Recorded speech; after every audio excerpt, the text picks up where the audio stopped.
These are the pictures you've seen of January 6th. They're familiar because they've been playing on a loop on every media outlet in America for the last 2 years. There's a reason for that. But it turns out there's quite a bit of video you haven't seen. And that video tells a very different story about what happened on January 6th. More than 40,000 hours of surveillance footage from in and around the Capitol have been withheld from the public. And once you see the video, you'll understand why. Taken as a whole, the video record does not support the claim that January 6th was an insurrection. In fact, it demolishes that claim. And that's exactly why the Democratic Party and its allies in the media prevented you from seeing it. By controlling the images you were allowed to view from January 6th, they controlled how the public understood that day. They could lie about what happened, and you would never know the difference. Those lies had a purpose. They created a pretext for a federal crackdown on opponents of the Uniparty in Washington. Our office wanted to ensure that there was shock and awe, that we could charge as many people as possible. The first thing you notice from viewing the full video record of January 6th is just how many people entered the Capitol building that day.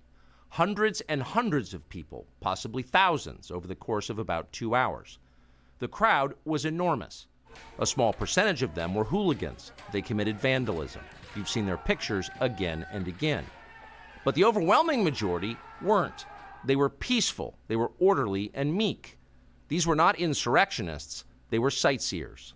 Footage from inside the Capitol overturns the story you've heard about January 6th. Protesters queue up in neat little lines. They give each other tours outside the Speaker's office. They take cheerful selfies and they smile.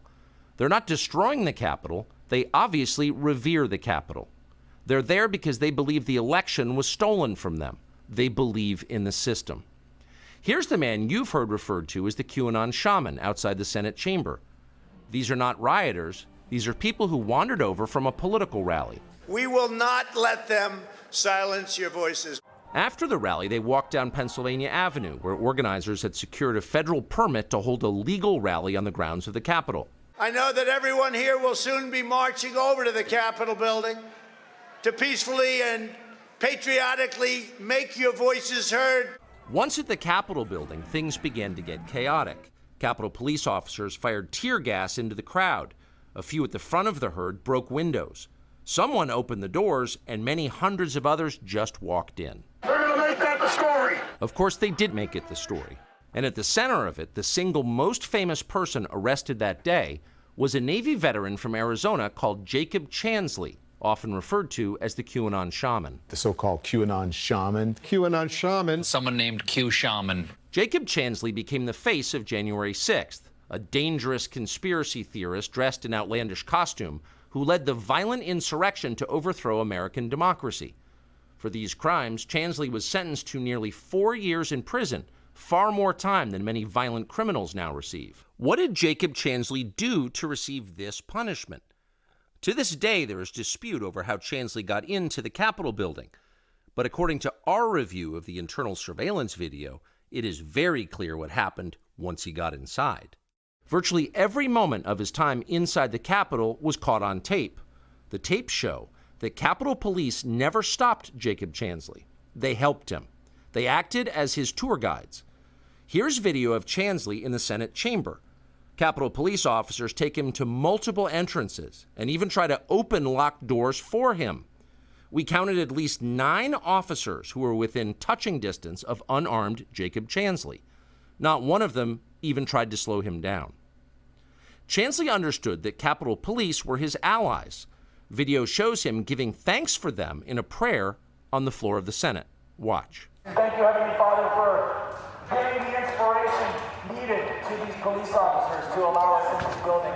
Contrast the reality of what Jacob Chansley did in the Capitol building on January 6th, the indisputable facts recorded on video, some of which has never before been seen, with the depiction of Jacob Chansley that you've seen in the media for more than 2 years. He's a terrorist, they said. He should be killed. Shoot him. Shoot him. Like, you burst into the United States, if he was dressed like bin Laden, would you have shot him? Shoot him! Shoot him! It makes you wonder, who are the violent extremists here? Not Jacob Chansley, and the video proves that. but you would never have known from the media coverage. The people sitting in the chairs need to be sitting in a jail cell. Chansley is in a jail cell. He's been there for months.